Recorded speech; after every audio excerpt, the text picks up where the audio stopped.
Thanks so much for tuning in. We've got all our spices ready, all our ingredients ready for a serious Saturday night curry. This time a British Indian restaurant style prawn madras. All the ingredients and details are in the description of the video. Let's get to it.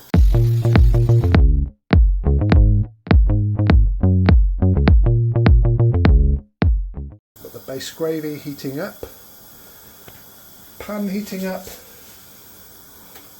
Let's just put a little bit of vegetable oil into the pan. I think I'll do this in real time, show you how quick it can be. So if you're going to buy coconut oil in this British summertime, it's still not very warm. So you've definitely got to put the pot of coconut oil under the tap to heat up, or it forms a solid. I think it's under 17 or 18 degrees is the threshold. First of all, we're going to add some cumin seed to the oil. Crackle those off. Coconut oil's heating. Base gravy's heated up nicely. Next to that, we're going to add some chopped garlic, pretty finely chopped.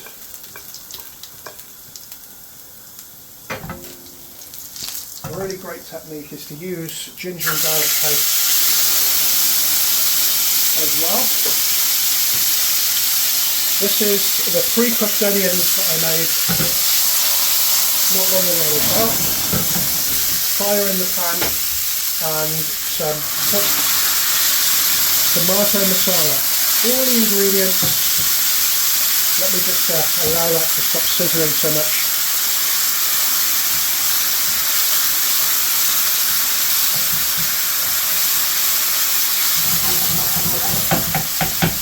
All those pre-cooked ingredients, the description and the links are in the recipe below. So next to that, we're going to add some mix powder. You can use Madras curry powder if you like. I like to use about a tablespoon and just a pinch of garam masala and salt to taste, probably around half a teaspoon. Just going to stir in those spices, cook the raw flavours away, just let that sizzle. We can turn the heat down on the coconut oil as well. We're going to add the mustard, black mustard, curry leaves, and as you can see the oil is super hot. We can just let that cook residually.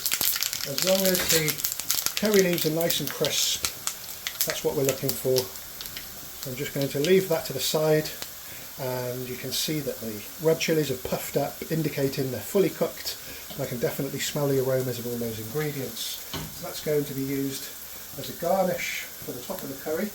Next, we've got some finely chopped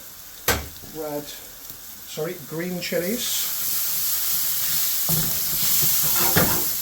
So that's the trick to cooking British Indian restaurant style.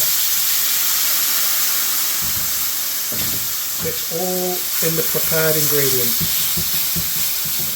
So for the last 2 years, and more specifically over the last 4 months or so, I've been working tirelessly on a new British Indian restaurant cookery book that's going to far exceed my first one.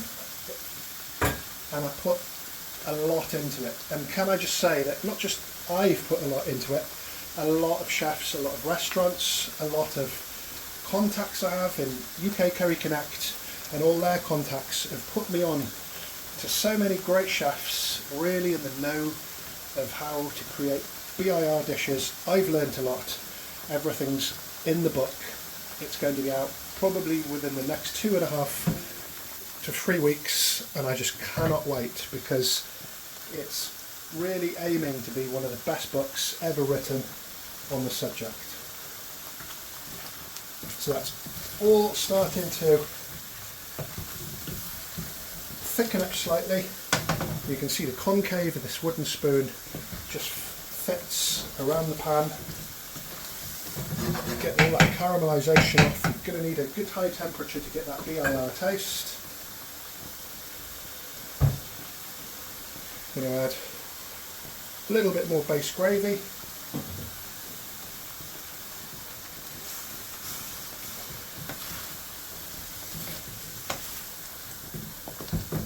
Nice high temperature. And we've got some prawns here. They're called king prawns, but king prawns in England are definitely not king prawns in countries that really appreciate seafood, so they're about that size. So they're just general shrimps if you live outside the UK. They've been marinating with a good glug of lemon juice, a little taste of salt, and a touch of turmeric and chilli. They're going to go in. Now they were grey, obviously uncooked prawns. I've just marinated them for about 25 minutes or so before I started cooking.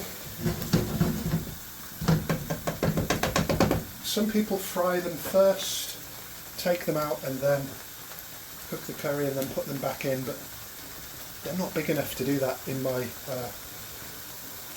for my taste really. Some kasuri mati going in, dried fenugreek, and this is a magic ingredient really for Madras curries, and it's tamarind paste. You can buy it in bottles in most supermarkets. You don't want too much.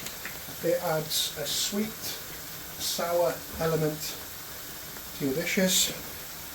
Works perfect in a Madras, and it really contrasts against the tarka that we've made out of the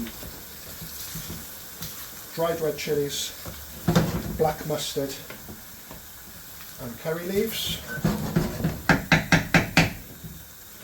We're managing to do this in real time, which is quite exciting. It doesn't take long to make a BIR curry. Like I said earlier, the secrets are in the pre-cooking, how the pre-cooking's done, and there's so many tips, techniques, and well over 100 recipes in this new book. I think it's approximately 200 pages. I'm going to be super excited when it comes out. I can't even wait to have a copy. That's how good this book's going to be. It's going to be far one of my best books to date.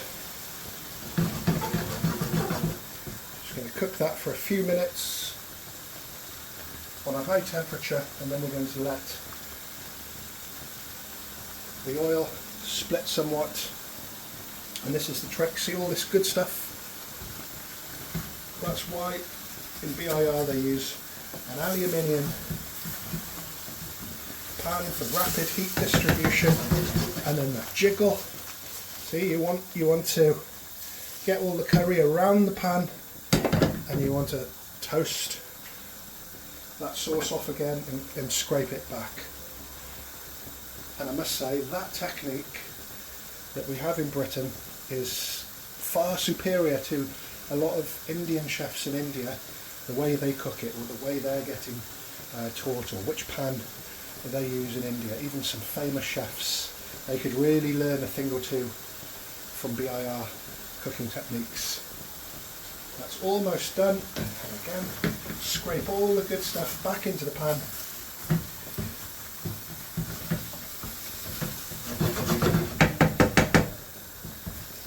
It smells fantastic.